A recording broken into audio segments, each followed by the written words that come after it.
pasang tato di badan, ya memang bukan hak. Ya kalau kamu janda atau duda silahkan aja, tapi ini kan istrinya orang loh.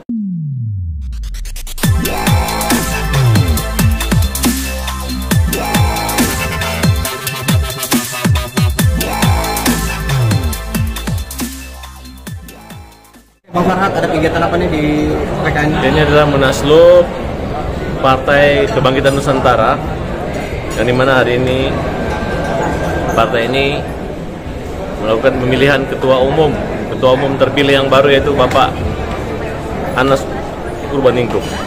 Jadi beliau maju lagi ke politik Indonesia, melawan kebatilan, dan Anas Urbaningrum merupakan simbol politik perjuangan yang dimana saat ini dia adalah sebagai korban, dan dalam putusan pengadilan tidak ada satupun yang mengatakan terbukti sesuai dengan sumpah beliau siap digantung di Monas apabila terbukti menggunakan uang hambalang.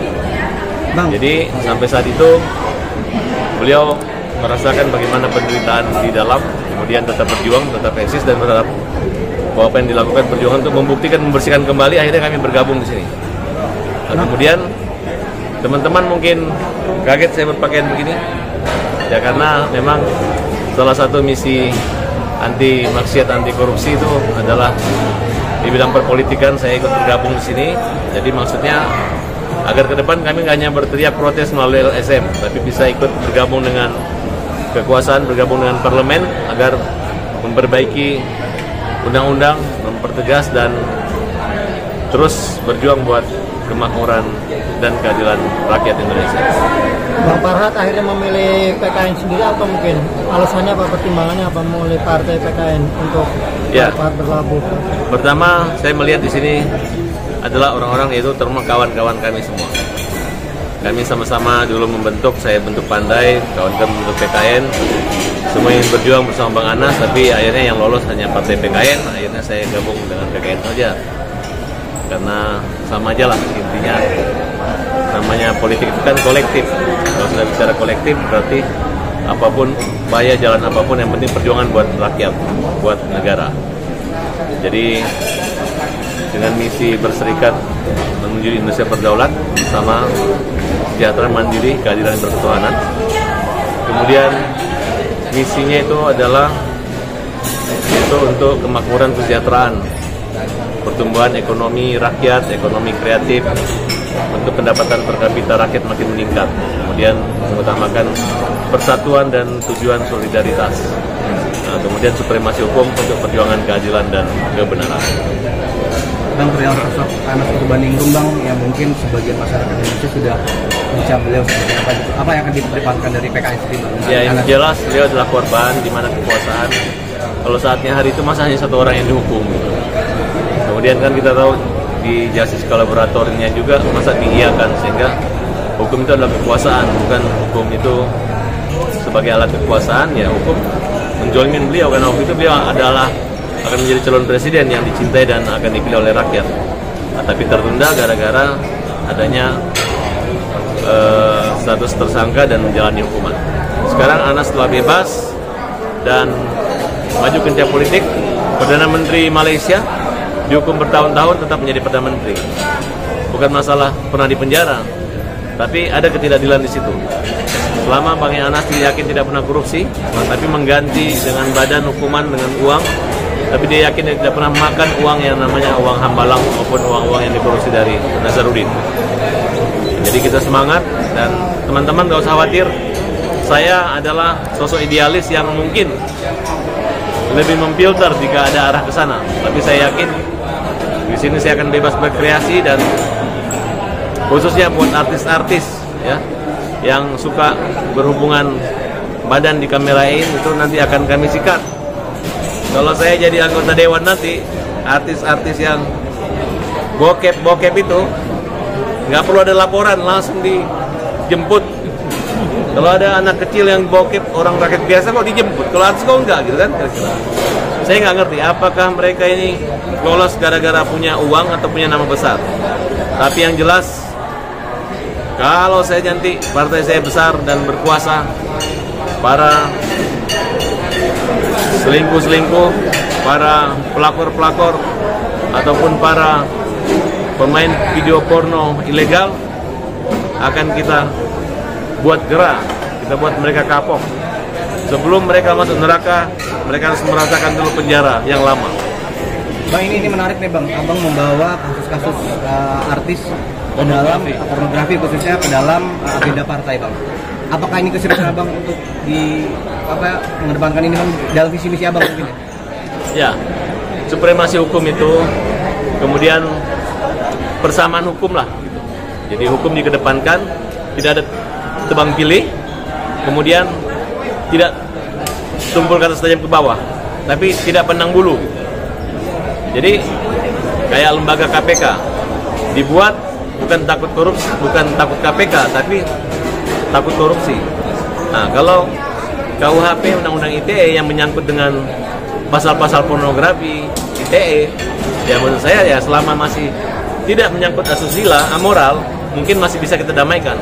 Tapi kalau menyangkut amoral, karena namanya amoral, zina, maksiat, dulu film, itu hukumannya itu di dalam agama juga ada, di neraka. Nah, tapi kalau Indonesia menganggap daripada nunggu di neraka menikmati surga, nah di situ saya memberi wanti-wanti agar para pelaku-pelaku pornografi itu dihajar aja sampai kapok. Kalau perlu, kalau koruptor diberi sanksi, dimiskinkan, ya. Kalau bisa pelaku maksiat kita kucilkan, dikasih kena sanksi sosial. Kalau perlu kakaknya, ibunya, keluarganya dikucilkan.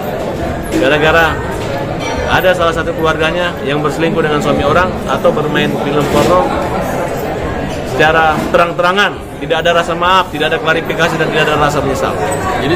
Jadi yang satu memang kalangan selebriti juga harus kena Bang ya? Ya harus, karena kalangan selebriti ini banyak yang memberi sampai pesannya gitu. Sehingga kalau menjadi contoh yang tidak baik kan akan dampak. Dulu Ariel Noah pernah kita laporkan, tapi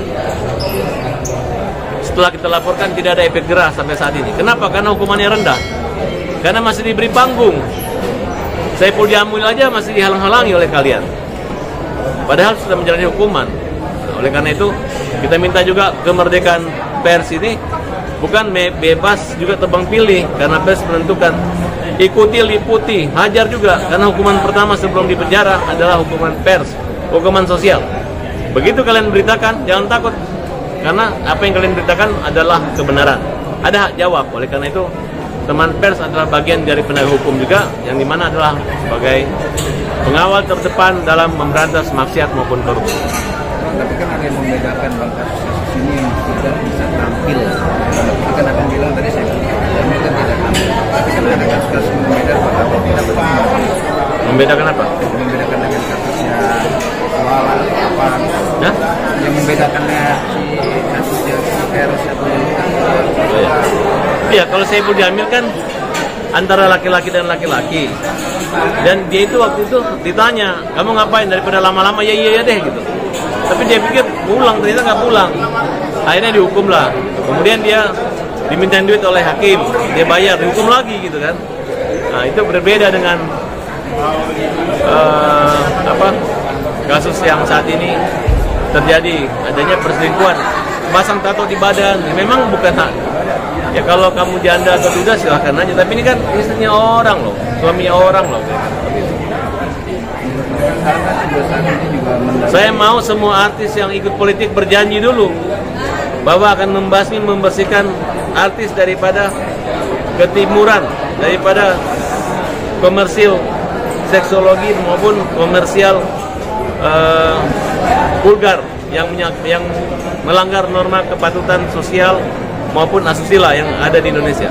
Jadi kalau artis-artis yang ikut politik ini tidak punya komitmen yang tegas untuk memberantas maksiat, menurut saya lebih baik jangan dipilih para artis ini. Tapi kalau mereka punya komitmen untuk membersihkan mulai dari kalangan artis, saya harap masyarakat untuk mendukung. Bang, menariknya banyak para caleg yang bisa maju fokus ingin memberantas korupsi, mensejahterakan masyarakat. Tapi abang nih kental sekali dengan membatas pornografi nih Bang. Kalau korupsi itu gampang saya berantas. Kalau saya jadi penguasa, sebentar banget korupsi saya bisa ungkap semua. Dan saya bilang kalau salah menghukum juga dihukum. Jadi yang kita hukum itu adalah orang-orang yang benar korupsi. Orang yang mencari-cari kesalahan korupsi kita hukum. Nah, yang paling sulit ini menyangkut moral. Kalau sudah seks, udah pornografi, udah ganggu istrinya orang, nah itu moralnya agak sulit.